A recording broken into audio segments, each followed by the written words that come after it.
When the cold salt spray hit my face in the dark, I couldn't tell if the wetness on my cheeks was the English Channel or my own sweat. It was just past dawn on June 6, 1944. I was gripping the wooden gunwale of a landing craft, staring up at a sheer vertical wall of dark stone. 100 feet above us sat the German artillery battery at Pointe du Hoc, heavy guns that could obliterate the invasion forces landing on Omaha and Utah beaches. German defenders were looking down over the edge, dropping potato masher stick grenades and spraying machine gun fire directly into the surf. My hands were raw, my clothes were soaked through, and my heart was hammer-testing my ribs. But as the mortar rounds exploded in the water around us, I didn't freeze. My body moved on instinct, an instinct carved into me by months of absolute hell. Before all this, I was just another line infantryman in the regular army, wearing a starched uniform and marching in neat formation across stateside parade grounds. Life in the regular infantry was predictable. You stood at attention for inspections, cleaned your M1 rifle until your fingers bled, and listened to drill sergeants rant about discipline.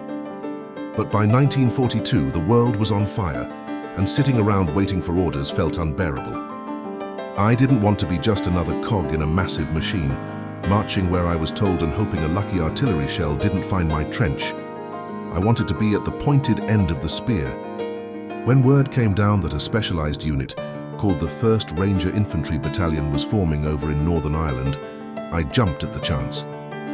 The recruiters made no promises. They didn't offer higher pay or comfortable barracks. They promised us danger, hardship, and a high probability of death. They said we would be trained directly by the British Commandos, an elite force that had already been raiding the coast of occupied Europe. That sounded like real adventure to a restless kid like me. I signed the transfer papers that afternoon, completely oblivious to what I was actually getting myself into. They shipped us off to Achnacarry Castle in the Scottish Highlands. The moment we stepped off the transport trucks, the illusion of military glamour vanished into the cold Scottish rain. The instructors were veteran British Commandos who looked like they were forged out of iron and spite. They stripped away our garrison habits on day one. Training didn't begin at sunrise and end at dusk. It was a continuous, brutal test designed to break your spirit or turn you into something indestructible. Every single day started and ended with what they called speed marches. We weren't just jogging in sneakers. We were forced to move at 5 to 7 miles an hour, carrying 60 pounds of combat gear, heavy steel helmets, and our weapons. If you fell behind, nobody waited for you. You either found something deep inside yourself to keep moving, or you were packed up and sent right back to the regular line units. The signature test was a 15-mile speed march that had to be finished in under 2.5 hours. By the time you crossed the finish line, your feet were swollen, your boots were filled with blood, and your lungs felt like they were burning from the inside out. And the reward for finishing was usually a tactical problem or a live-fire obstacle course. They called it battle inoculation, but to us it was pure terror. We had to crawl on our bellies through thick, freezing mud, while live machine gun rounds cracked inches above our helmets. Explosive charges were detonated in pits right next to us, showering us with dirt and shrapnel. The goal was simple: eliminate the freeze response. They wanted us so used to the deafening roar of explosives and the crack of live fire that we would advance automatically, no matter how bad the chaos got. In close quarters combat, they taught us how to be silent and lethal. British instructors taught us Fairbairn and Sykes hand-to-hand tactics. We learned leverage-based takedowns, throat slitting, and how to use our M3 trench knives to quietly eliminate sentries in the dark. We practiced point-blank snap shooting with Thompson submachine guns and M1 Garans. We trained our eyes and instincts to acquire and hit a target in low light within a fraction of a second. We spent endless nights navigating dark forests by dead reckoning, using only the stars and a magnetic compass to bypass mock enemy outposts without making a sound. We practiced urban fighting in mock villages, learning to blast holes through brick walls with TNT blocks, a technique we called mouse holing. That way we could clear buildings room by room without ever stepping out into deadly open streets. Then came the vertical assault training on the steep cliffs of England's southern coast. To prepare us for coastal fortification assaults, We were taught to scale sheer 90-foot rock faces using pythons, snap links, and toggle ropes, while instructors threw simulated explosives down at us. We modified landing craft with rocket mortars that could fire grapnel hooks trailing heavy rope ladders up to the top of a cliff. By the time our training was complete, we were no longer just soldiers, we were rangers. All of it came down to that grey June morning at Pointe du Hoc. Our landing craft struck the sand at the base of the cliffs under a hail of enemy fire. The air was thick with the smell of cordite, wet sand, and burning fuel. Rockets fired from our craft, launching grapnels dragging rope ladders up into the sky. Some ropes fell short because they were heavy with seawater, but enough caught on the crest. I grabbed a wet rope ladder and started to climb. Below me, the tide was coming in, smashing against the rocks.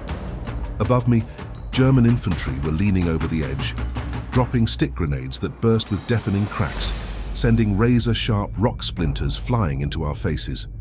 Every muscle in my legs and arms screamed from the strain, but the speed marches and cliff scaling in England took over. We crested the cliff in 15 minutes. What we found at the top looked like the surface of the moon, a jagged landscape of massive bomb craters and shattered concrete bunkers. We immediately swept through the forward trenches, engaging the defenders in close-quarters combat, just like we had practiced in Scotland. But when we reached the main concrete casemates, we hit a terrifying surprise. The heavy 155mm guns weren't there. The Germans had moved them inland to protect them from airstrikes, leaving wooden decoys in their place. The whole mission depended on finding those guns before they could rain fire down on the invasion fleet. Small squads of us fanned out behind enemy lines. Lieutenant Ehlers and Sergeant Lomel led a patrol down a narrow hedgerow-lined road and spotted the missing artillery hidden in an orchard, ready to fire. Using thermite grenades from our demolitions kit, they melted the aiming mechanisms and breech blocks, rendering the massive guns useless without firing a single shot.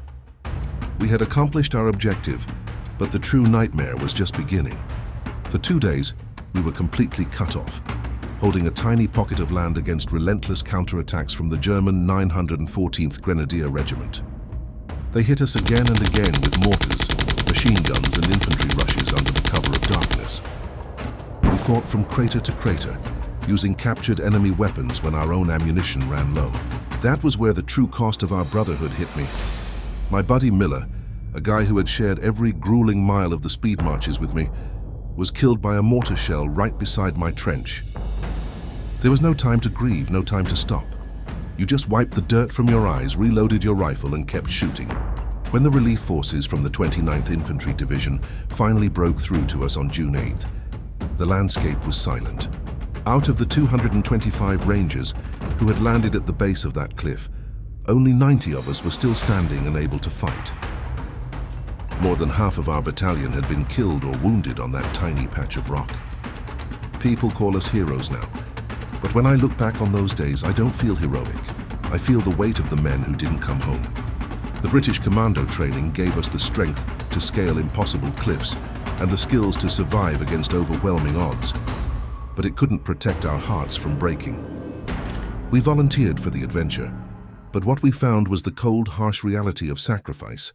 I left a piece of my youth on the blood-soaked rocks of Normandy, but I carry the pride of knowing that when the world needed men to lead the way into the darkest places, we answered the call.